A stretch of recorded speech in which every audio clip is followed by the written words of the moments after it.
હરે કૃષ્ણ માધવ ચેનલમાં તમારું બધાનું સ્વાગત છે। આપણે વાંચી રહ્યા છીએ પુરુષોત્તમ ભગવાનના અધ્યાય અને વાર્તા। તો આજે આપણે વાંચીશું અધ્યાય 21મો।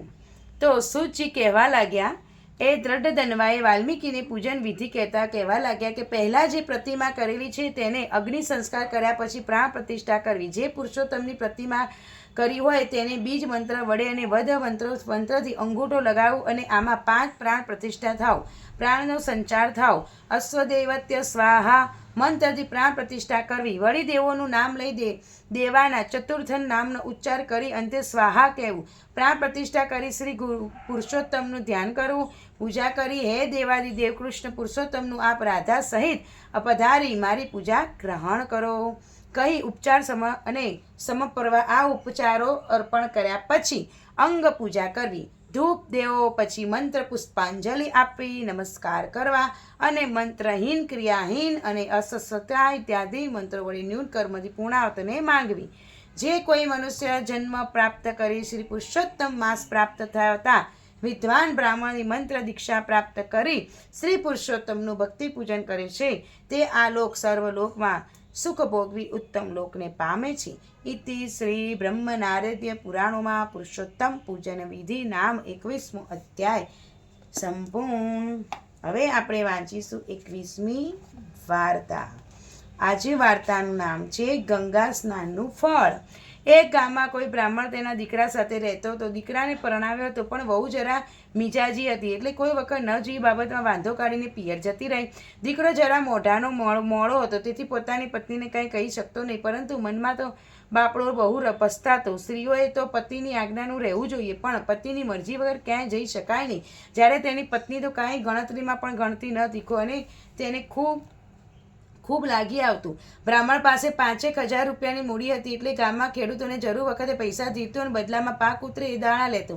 આવી રીતે તે દાણા રસ્તા પડતા હતા અને ઉપરાંત દૂધ, છાશ, ઘી મફત મળતા। એક દિવસે બ્રાહ્મણે તેના દીકરાને બોલાવીને કહ્યું, બેટા, 4 દિવસ પછી પુરુષોત્તમ મહિનો બેસવાનો છે, તો તારા સાસરે જઈને તારી વહુને તેડી આવ ને ઘરમાં હોય તો મારાથી આખો પુરુષોત્તમ મહિનો નિરાંતે થાય, ખાવા પીવાના પણ તકલીફ પડે નહીં। આ સાંભળી દીકરાએ સાસરે જવા નીકળ્યો અને જ્યાં ગામ બહાર આવ્યો ત્યારે તળાવ આગળ આવ્યો, ત્યાં કોઈ લીલાછમ પાકને લચી રહેલા ખેતરમાં ગાયને ચરતી જોઈ તેને કંઈ યાદ આવ્યું।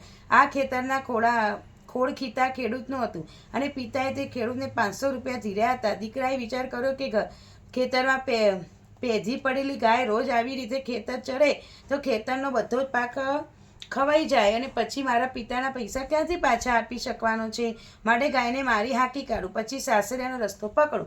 અને એવામાં ખેતરનો માલિક ખેડૂત આવી પહોંચ્યો, એટલે બ્રાહ્મણના દીકરાએ તેને આગળ ચાડી ખાધી કે આ ગાય બધું નુકસાન કરે છે, માટે તેને મારીને હાંકી કાઢો। ત્યારે તૈયાર પાક પશુ પંખીઓ પણ ધ્યાન રાખવું જોઈએ, સાબદા ના હોય તો બધો પાક ચવાઈ જાય અને વટાઈ જાય। ખેડૂતના હાથમાં લાકડી હતી, એને તેને ચરતી ગાયને ધબાધબ ધીપવા માંડી અને ગાય મરણતોલ દશામાં ખેતરમાં બેસી પડી અને હવે 2 ઘડી મહેમાન હતી।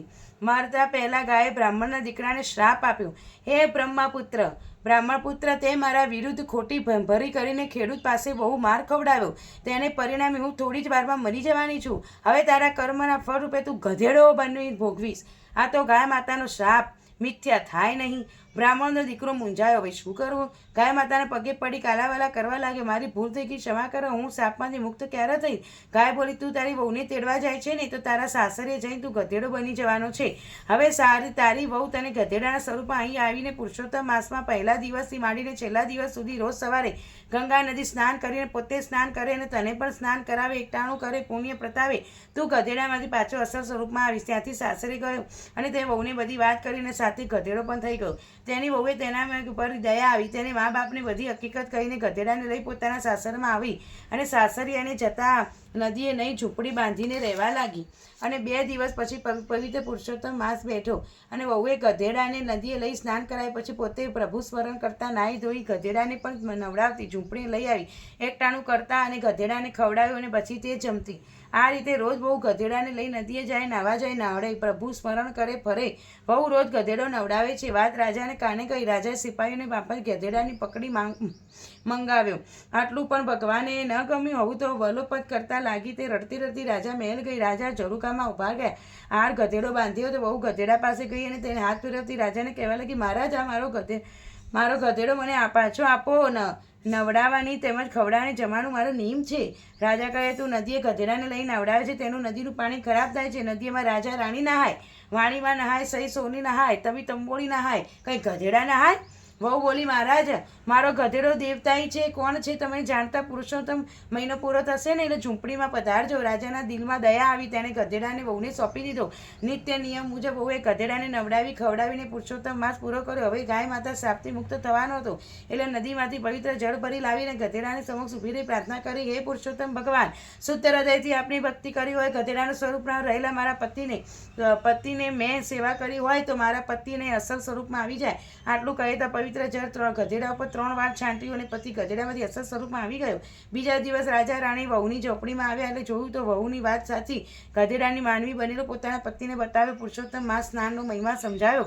સ્નાનનું આવું ફળ મળે છે. રાજા રાણી પુરુષોત્તમ માસ નાહવા લાગ્યા, સંકલ્પ કર્યો અને જે જાતે વહુએ તેના સાસરે મૂકી આવ્યો ગંગાજળ સમ જળ નહીં ને પાપ બધા ગોવાય, પતિને પાવન કરે જે સ્નાન કરતા હોય. હે પુરુષોત્તમ પ્રભુ, તમે જેવા વહુને ફળ્યા તેવું સંકટ ટાળ્યું એવા રીતે ગંગા સ્નાન કરીને મનોકામના પૂરી કરજો. બોલો શ્રી પુરુષોત્તમ ભગવાનની જય.